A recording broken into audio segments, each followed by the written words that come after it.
Eh bien, visiblement, la période cyclonique a commencé un peu plus tôt, puisque là, nous sommes, je ne sais pas, nous sommes le 5 mai, je crois, quelque chose comme ça. Donc, on constate que le vent a frappé très fort. Il y a quand même des dégâts considérables. Et la période cyclonique a vraiment déjà commencé.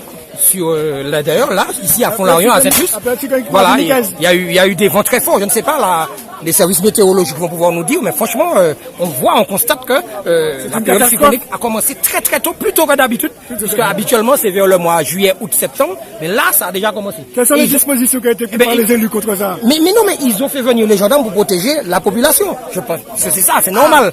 Les gendarmes sont, en principe, fondés à protéger le peuple. Si on respecte le droit constitutionnel, c'est de ça dont il s'agit. Voilà, donc il y a des gendarmes pour protéger la population. C'est pas ça. Non, il faudrait leur demander pourquoi ils sont là. Je pense que c'est une Ils ont dit qu'ils ne veulent pas parler. Ils ont dit qu'ils ne veulent pas parler. À plusieurs reprises, on leur a demandé est-ce que ce serait possible d'avoir quelques mots sur ce qui se passe. Mais il y en a un qui parle là. Il y en a un qui parle avec les gens là. Avec les citoyens, mais il doit plus de parler. Il ne veut pas parler. Il veut pas parler. Et pourtant, il a le droit normalement. Non, mais ils sont là. Non, de toute façon, ça ne peut pas être autrement. Ils sont là pour protéger la population. La population. Je ne pense pas que ça peut être autre chose. Je n'imagine pas que c'est autre chose. Bizarrement, je les ai vus dans d'autres postures, puisque j'ai constaté qu'ils faisaient un cordon pour empêcher que certaines personnes puissent longer quelques biens. Mais cela dit, on est en droit de se poser quand même quelques questions, parce que nous avons vu que dans le cas de Nomis, eh bien, ces mêmes forces de l'ordre, ces mêmes gendarmes étaient là pour faciliter la démolition de la maison de M. Nomis. Or, bizarrement, je ne sais pas, mais on a l'impression qu'ils sont là aujourd'hui pour autre chose. Non pas faciliter une démolition, parce que nous sommes aussi sur les 50 pas géométriques. Donc, on pourrait imaginer que comme M. Nomis, on démolit des maisons, des constructions qui entravent la libre circulation sur le littoral.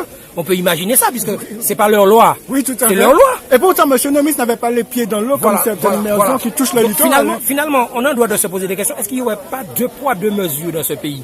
C'est-à-dire qu'il y a des gens, il y a certaines personnes, certaines communautés qui bénéficient de privilèges, et puis il y en a d'autres où on exige le respect d'une loi, une loi scélérate, qui démolit les autochtones. Parce que rappelons que M. Nomis est là depuis 1936, enfin aux environs.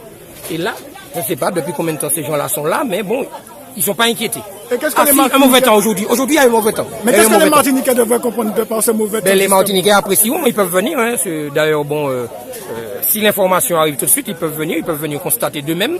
Parce que bon, il y a la parole par l'image, mais ce qu'on voit, on peut vérifier. Et donc c'est clair, il peut pas y avoir deux poids, deux mesures. C'est-à-dire une réglementation sur les 50 pas qui s'applique pour les autochtones de manière stricte, de manière rigide. Et puis, ici, à Fond-Larion, à Saint-Luce, comme ailleurs, Capes, par exemple. Parce que je pense que si on va au Capes, on sera peut-être surpris aussi. Je ne sais pas, franchement, il faudrait. On est déjà en période de mauvais temps, donc tout peut arriver. Tout peut arriver. Parce que nous sommes vraiment entrés en période cyclonique. Donc maintenant, il faut vraiment qu'on se pose la question. Est-ce qu'on va continuer à accepter ça longtemps? Est-ce que les Martiniquais vont se dire que temps arrivé, que faut que ça change? Pas seulement nous, mais nous pour les générations futures. Ça très beau talent. Mais est-ce que Guerrier Martinique du bout? Toujours du bout. C'est pas aujourd'hui jour, toujours du bout. La Martinique apprécie.